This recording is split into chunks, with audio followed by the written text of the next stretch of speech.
you came back to Starling, where it all began, where you killed Michael.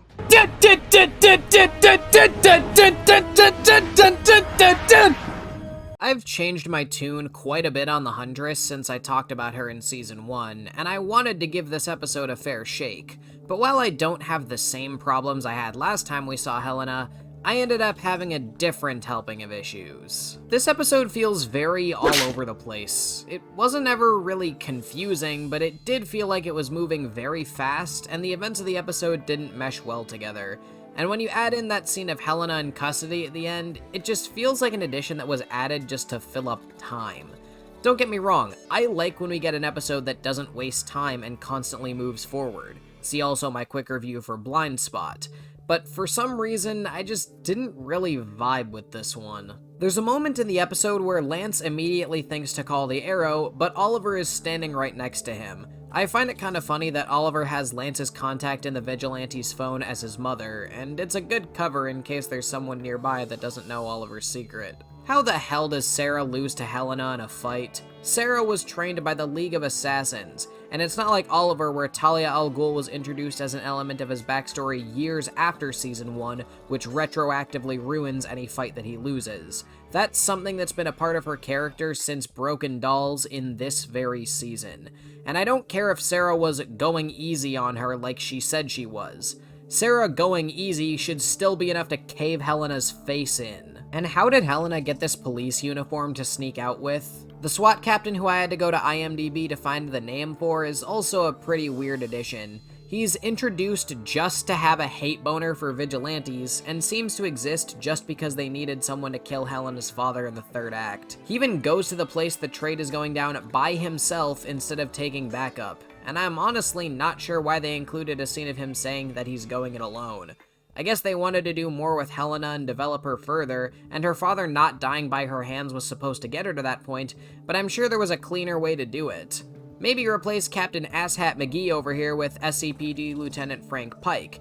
He'd be a recognizable face with an understandable vendetta against vigilantes. He can still force Quentin to leave that tent after punching out Donner, and he can still accidentally kill Bertinelli while trying to apprehend or take out the other vigilantes that are present. And it would just be a lot cleaner. For an episode that supposedly centers on the Huntress, Helena is essentially a complete non-entity in this episode. There's nothing she says or does that's unique to the Huntress, and so it feels like she could be replaced by any random one-off character. You could cut Helena out of this episode entirely and replace her with any random villain, and the only thing that would change is that we wouldn't have a mini argument between Oliver and Sarah that I swear only exists to eat up time. But once Helena's father dies and she sits there saying, "It was supposed to be me," you almost feel bad for her in a fucked up kind of way. She did lose the one thing she cared about, after all. It's just that the thing she cared about wasn't her father, it was a chance to kill him. And I like that once she's in cuffs, she acknowledges that it didn't make her feel any better. I even like that she acknowledges that now she's alone because both Michael and her father are in heaven without her. She may have been really generic for most of the episode, but at least they gave us some kind of resolution once we got to the last 7 minutes or so. Bertinelli gets this moment during the climax where he talks about how sorry he feels for the little girl that Helena used to be, and how badly he fucked her up to turn her into the Huntress. And while this kind of moment worked for Ivo and Deadshot, it doesn't really have that same effect here. That last second tragic backstory development worked for Ivo and Deadshot because you could always tell that the writers wanted to do more with them. There was always something about those two characters that you knew the writers weren't telling you. And I don't believe that was the case for Frank Bertinelli. He's just a plot device for developing Helena, and not an actual character and antagonist like Ivo is for Slade, or Lawton is for Dig. I understand why Oliver wants Roy to break up with Thea. He's the big brother and is trying to protect her from getting hurt by Roy's rage, and seeing as how we've just seen The Promise not too long ago, and seeing how the Mirakuru affects Slade's emotional state, it's certainly understandable that Oliver would be worried. I don't even think their breakup was handled poorly in the episode. It's just something that's more unfortunate, because Roy is genuinely trying to control himself for Thea. And I love Roy and Thea together. And if I could just talk about Thea for a moment, her scene with Oliver at the end is the second best scene of the episode. Thea may have seemed like a complete non-entity during the past few episodes, but that doesn't mean nothing was happening to her.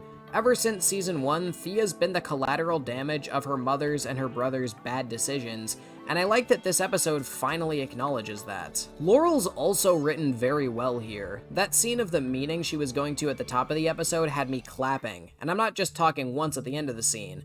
Nah, I gave her a round of applause at the top of the scene too, right after this line. Hi, my name's Laurel. I'm an alcoholic. And this is actually my second meeting today. The scene between Laurel and Sarah where they're hiding from Helena's mercenaries is easily the best thing in the episode. As for the other half of that scene though, Sarah's kinda treated weirdly in this episode. She has this weird obsession with Oliver and Helena having been a thing for all of 2 episodes, so much so that she and Oliver get in a mini argument over her. Well, it's not entirely about her, but she plays a big part in it. Just feels weird for Sarah to be acting like that for a good chunk of the episode, then suddenly by the end she could just be like, we stopped her because— That's what heroes do, right? To be fair, that line is probably referring to the fact that she didn't kill Helena, but we've already been over that issue with Sarah during Heir to the Demon. Though this episode could be trying to follow up on what that episode was going for, as you could say that her drinking that vial of poison was just the first step in her development. It's just unfortunate that Sarah's best scenes in the episode are overshadowed by other things that aren't as important. Also, I know we don't know Donner very well since he's little more than a background character, but this episode just feels like a complete disservice to what little we actually knew about him. It's a real shame that this is the last time we see him, since in Blind Spot we got to know enough about him to know that he'd never used Laurel as bait for Helena. In Blind Spot, we get to see him sympathize with Laurel about having a substance abuse problem, but all of that's just kinda thrown to the wind because we need an inciting incident for the episode. Holy crap, there is so much shaky cam in this episode. I haven't seen camera work this distracting since the fight between Oliver and China White in Dead to Rights. I do like that we see the origin of how Oliver got Shadow's dragon tattoo, though. I immediately knew what Slade was doing when he said, go ahead. Oh yeah, and the fights in this episode suck ass. Apparently, Helena was supposed to return a few more times over the course of the show, as the Arrowverse wiki states that she was slated to return for both seasons 3 and 4. However, both of those episodes were shot down for various reasons. Jessica DeGao was even supposed to return to the role for the Arrow series finale, but couldn't because of scheduling conflicts.